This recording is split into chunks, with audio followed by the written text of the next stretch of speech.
मित्रांनो, अहिल्यानगर जिल्ह्यामध्ये म्हणजे पूर्वीच्या अहमदनगर जिल्ह्यामध्ये त्याच्यातील पारनेर तालुका आणि या पारनेर तालुक्यामध्ये एका बिबट्याने एका मुलीचा खून केला.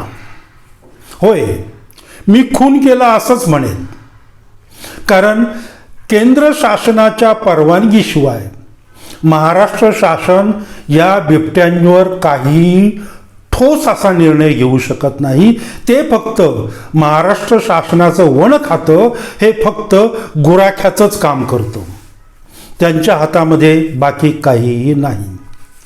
तर ही जी मुलगी होती ती अगदी 9 वर्षीय मुलगी होती आणि त्या मुलीचं नाव होतं ईश्वरी पांडुरंग रोहकले. या मुलीचा दुर्दैवी मृत्यू कसा झाला ते आता आपल्याला पाहायचंय आजच्या या एपिसोड. नमस्कार मित्रांनो, मी दिलीप थोरात आणि आपण पाहत आहात माझे दिलीप थोरात ब्लॉग्स हे यूट्यूब चॅनल. मित्रांनो, आज पारनेर तालुक्यातील ही अतिशय भयानक अशी घटना आपण आज पाहणार आहोत. दिलीप थोरात ब्लॉग्स या यूट्यूब चॅनेलवर मरण म्हणजे काय रे भाऊ या सदरामध्ये जी सत्य घटना आहे त्या सत्य घटनेचं नाव आहे माणूस हतबल झालेला आहे. अतिशय सार्थक असं नाव आहे, कारण या बिबट्यांच्या पुढे खरोखरच माणूस हतबल झालेला आहे. आणि ही घटना कशी घडली, काय घडली ते आता आपल्याला पाहायचंय. परंतु मित्रांनो, ज्या बिबट्याने या ईश्वरीला मारलं, ठार केलं, त्या बिबट्याला तिथल्या ग्रामस्थांनी, तिथल्या वन खात्याच्या टीमने, तिथल्या पोलीस प्रशासनाने, अनेक रेस्क्यू टीमने या बिबट्याला पकडलेला आहे आणि त्याची एक छोटीशी क्लिप आता आपण पाहूया.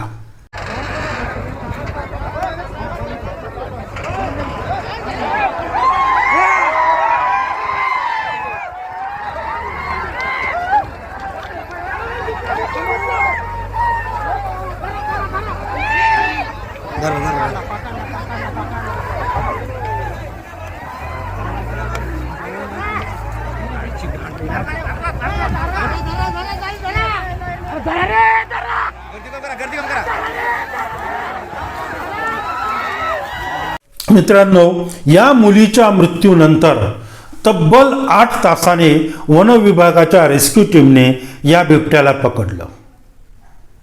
आता काय होतं की हे नेमकं झालं कसं, तर ग्रामीण भागामध्ये चांगल्या चांदण्या रात्रीमध्ये बरीचशी कुटुंब ही घरामध्ये संध्याकाळचं जेवण न करता बाहेर मोकळ्या हवेत ओट्यावर जेवण करणं पसंत करतात.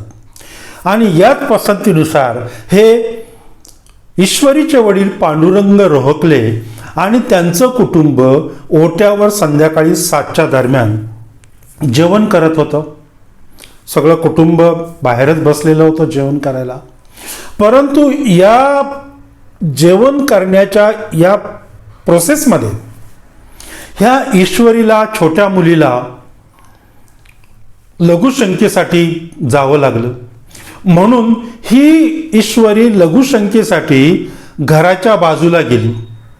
परंतु मित्रांनो, या ईश्वरीचा काळ तिथे दबा धरून बसला होता. हे ईश्वरीला ठाऊक नव्हतं. ती जशी लघुशंकेसाठी गेली तसा दबून बसलेला हा बिबट्या, या बिबट्याने या ईश्वरीवर हल्ला केला, जोरदार हल्ला केला. आणि जसा हल्ला झाला तशी ईश्वरी अगदी जोरात ओरडायला लागली. भयानक अशी ओरडायला लागली, कारण तिच्या मानेला, तिच्या अंगाला बिबट्याचे दात लागले.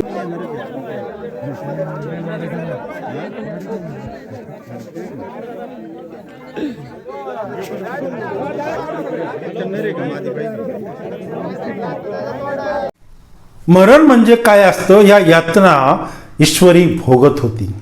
आणि हा आवाज ऐकल्यानंतर ईश्वरीचे वडील भरल्या ताटावरून उठले आणि आवाजाच्या दिशेने धावत सुटले.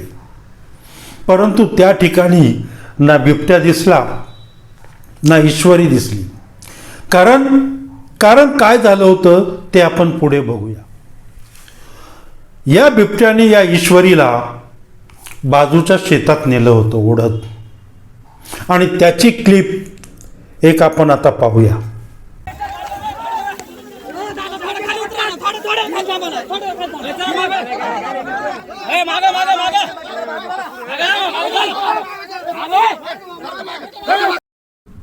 आवाजाच्या दिशेने जशी या ईश्वरीचे वडील पांडुरंग रोहकले यांनी धाव घेतली तसं तिथं कुणी नव्हतं. ह्या बिबट्याने या ईश्वरीला बाजूच्या शेतामध्ये ओढत नेलं होतं, आणि त्यामुळं हे पांडुरंग त्या बाजूच्या शेतामध्ये गेले आणि त्या बिबट्याशी स्वतःच्या जीवाची पर्वा न करता आपल्या मुलीला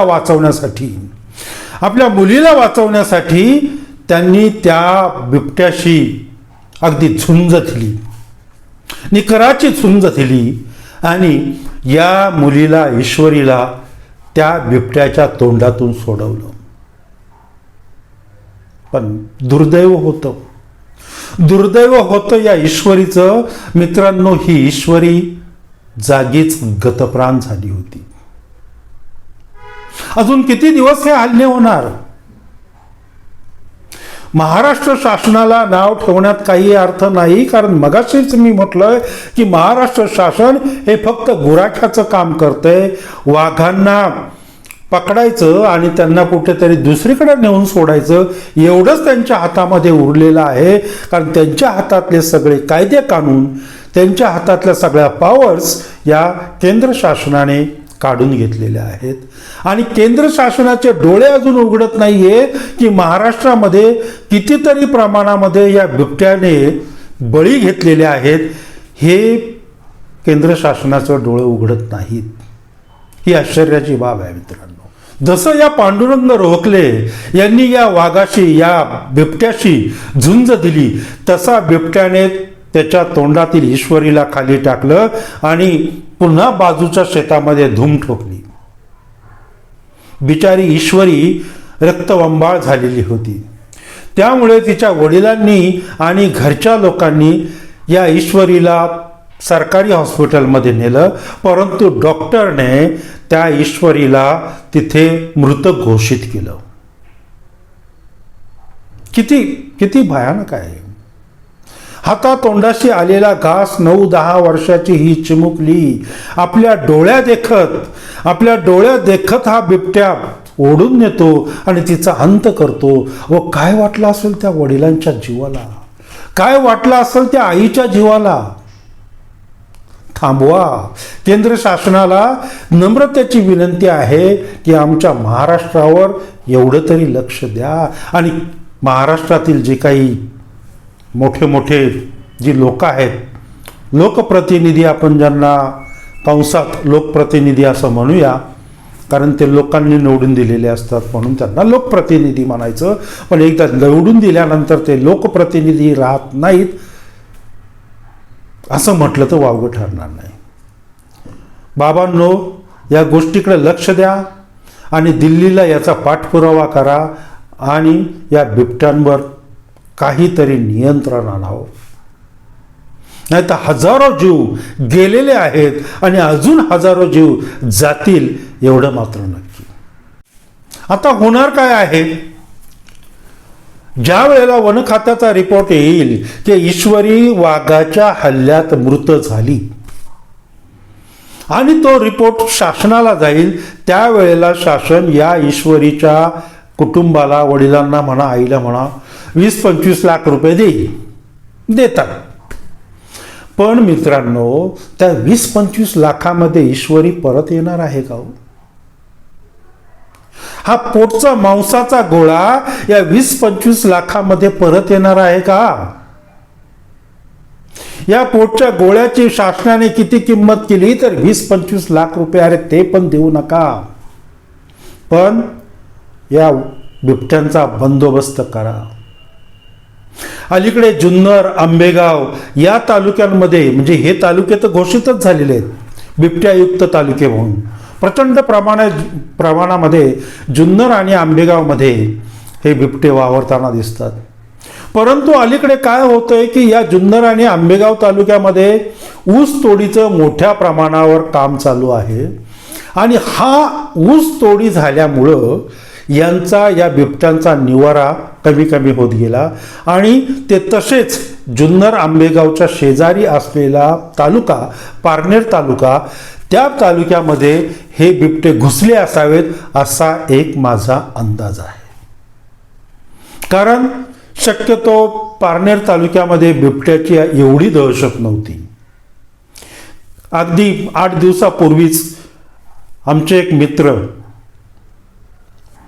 त्याच साईडला राहणारे, त्यांनी मला फोन केला होता की आमच्या घराच्या बाजूला एका बिबट्याने कुत्र्यावर हल्ला केला. म्हणजे हे असे हल्ले पारनेर तालुक्यामध्ये होत नव्हते, पण ते अलीकडे हे वाढायला लागलेले आहेत.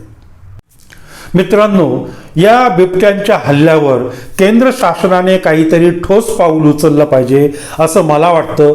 तुमचं काय मत आहे? प्रचंड प्रमाणात हे हल्ले वाढलेले आहेत.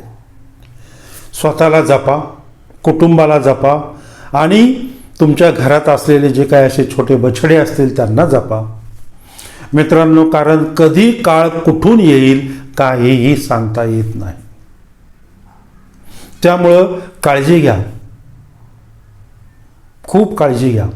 या बिबट्यांपासून खूप काळजी घ्या, कारण मानव वस्तीमध्येच या मानवाला आज घरात लपून बसण्याची वेळ या केंद्र शासनाने आणलेली आहे.